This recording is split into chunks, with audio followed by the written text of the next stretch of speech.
예,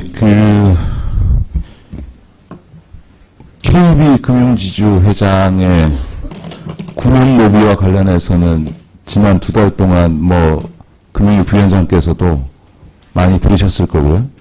정방위적인 구명로비가 있다.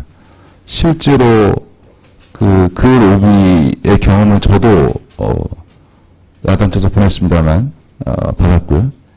그런 점에서 이번에 연초에 우리 국민들에게 엄청난 충격과 시장에 혼란을 주고 엄청난 피해자를 양산시킨 이 카드사의 정보 유출 사건과 관련해서 핵심은 지금 그 당시 KB금융지주 회장으로서 그러니까 사장으로서 고객정보관리인으로서의 법적 책임을 갖고 있는 이명록 회장이 과연 모피아의 로비에 의해 살아남느냐 아니냐가 이번 사안에 대한 정부의 의지를 판가름하는 거다. 저는 제가 짧게 2년 동안 국회 일을 하면서 금융기관의 징계 문제와 관련해서 이렇게 말이 많고 로비 의혹이 구명로비 의혹이 이렇게 난무한 경우를 처음 봅니다. 그런 점에서 엄정하게 처리해 주실 것을 믿고 그렇게 하겠다고 한 약속을 지켜보겠다는 점 말씀을 드리고, 신용정보법 관련해서 지금 저는 우리나라의 미래창조과학부가 따로 있고 정부라는 게 무슨 금융위가 2개의 정부가 있는 건지, 그다음에 국회가 2개의 국회가 있는 건지 도무지 지금 금융위 부위원장의 말씀에서 이해가 되지 않습니다. 지난번에 미방위에서 통과된 망법, 그 당시에 방통위가 다 동의한 거거든요. 정부라는 것은 하나입니다. 동의하에 통과된 법을 통과시켜 놓고 여야가 합의해서 법을 입법을 했는데 그걸 사후에 정부 부처들이 모여 앉아서 그 법 처리 잘못했다 라고 하면서 다른 얘기하는 거, 이게 말이 되냐라는 거는. 두 번째로 이 망법이라고 하는 게 금융기관도 이 망법에 모든 게 다 적용되지는 않습니다만 금융기관도 이 망법에 일부 적용을 받지 않습니까? 그렇죠? 일부 적용받는 부분이 있습니다. 그거는. 예, 그러니까 그런 점에서 보면 예를 들어서 인터넷 망상의 유출이 발생하거나 할 경우에는 신정법이 아니고 이 망법상 적용을 받는다는 거 아닙니까? 그거는 저희가 이제 방통위 해당 과에 문의본 결과 법정 손해배상 제도의 대상이 되는 정보통신 서비스 제공업자로는 금융회사가 분류가 되지 않고 있고요. 다만 거기서 이제 보호와 관련해서. 아니, 그거는요, 그 해석이고, 제가 그 조문 봤는데, 어디에도, 예를 들어서 그 조항을, 이 망법의 적용 대상이 있지 않습니까? 네네. 근데 이 법정 손해자 배상제도와 관련해서 적용 대상을 달리 규정하는 조항을 제가 본 적이 없습니다. 그 유형, 예를 들어서, 지난번 카드 정보 유출처럼, 잘못된 사람이 박모 씨가 와가지고 이렇게 빼가는, 이런 거는 이제 망법상 적용 대상이 아니는 거죠. 그거는 망을 이용해서 유출된 게 아니니까. 네. 그러나 해킹이든 뭐든 망을 이용해서 정보 유출이 될 경우에는 적용이 되는 거 아닙니까? 네, 맞습니다. 그렇잖아요. 네.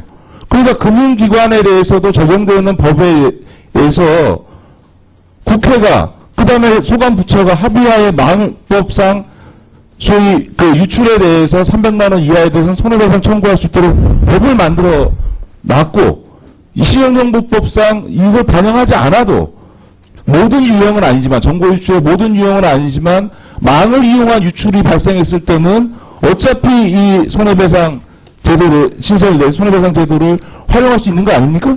망을 통한 경우에는. 그렇죠. 네. 그런데 그거를 법적으로 안 된다, 신용정보법상. 그렇게 되면 무슨 얘기가 되냐면요, 똑같이 정보 유출이 됐는데 통신사업자 SKT나 KT나 LG 플러스나 이런 데는 그 법 적용에 따라서 손해배상을 하고 금융기관은 안 할 수도 있는 거예요. 망을 이용하지 않을 경우에는. 그런데 유출되는 고객 정보의 보호의 필요성을 놓고 보면 통신사업자가 갖고 있는 정보보다는 금융기관이 갖고 있는 개인정보가 훨씬 더 보호해야 될 양과 가치가 높은 거 아닙니까? 네. 그죠? 예, 그렇습니다. 통신사업자 갖고 있는 개인정보라는 게 얼마나 돼요? 카드사 갖고 있는 게 훨씬 더 개인에게 치명적인 사생활 침해이자 위험성이 높은 거죠. 그런데 통신사업자에 대해서는 유출만으로도 손해배상을 청구할 수 있도록 제도를 설계해 놓고 더 중요한 고객 정보를 더 보호해야 될 금융기관에 대해서는 안 하겠다라는 게 어떻게 정부 부처마다 입장을 달리하면서 할 수 있냐는 거예요. 그 위원님께서 지금 그렇게 지적하셨는데 이제 그 여러 위원님들께서 보시기에 혹시 이제 정부 부처 간에 이견이 있는 것처럼 비춰진 데 대해서 정말 유감으로 생각합니다. 그런데 말씀드린 바와 같이 민의에서 법이 통과됐을 당시에는 정부의 최종안이 확정되지 않은 상황이었습니다. 그런데 그리고 이제 물론 그 상태 저희가 이제 지금부터 손해배상 그 도입했습니다만 아니, 정부의 입법은 국회가 하는 겁니다. 정부의 최종안이 확정되지 않아도 어쨌든 소관부처와 의견을 충분히 들어서 그 해당 상임위원회에서 법을 통과했는데 그걸 존중 안 한다는 거예요, 그러면? 아니, 최종 입법권은 국회에 있기 때문에 만약 여야 위원님들께서 정무위에서 예를 들어서 지금 위원님께서 그 제출하신 그 법정 손해배상 제도를 도입하고 의결을 한다면 저희로서는 이제 그 의원님들의 권한이니까 아무런 할 말이 없는 거예요. 아니, 제가 얘기하는 거는 입장을 떠나서 어쨌든 미방위에서 통과가 됐지 않습니까? 예. 형평성 차원에서 보면 이런 거예요. 똑같은 금융기관의 정보 유출을 받은 국민이 있는데 망을 통해서 정보 유출된 사람은 손해배상을 청구할 수 있는데 이건 박시우 씨처럼 USB 갖고 빼간 사람은 못한다. 그걸 국민들이 받아들이겠습니까? 똑같이 내 정보가 유출됐는데 어떤 방법에 의해서 유출되어졌느냐에 따라서 어떤 사람은 손해배상을 청구할 수 있고 어떤 사람은 손해배상을 청구할 수 없다라고 한다면 법이 가져야 될 형평성이 깨지잖아요. 그러면 국민들이 그걸 어떻게 이해하겠냐는 거예요. 그러니까 그거에 대해서는 하나의 제도가 형성되면 모든 사람이 일관되게 유지되게 만들어줘야 되는 거죠.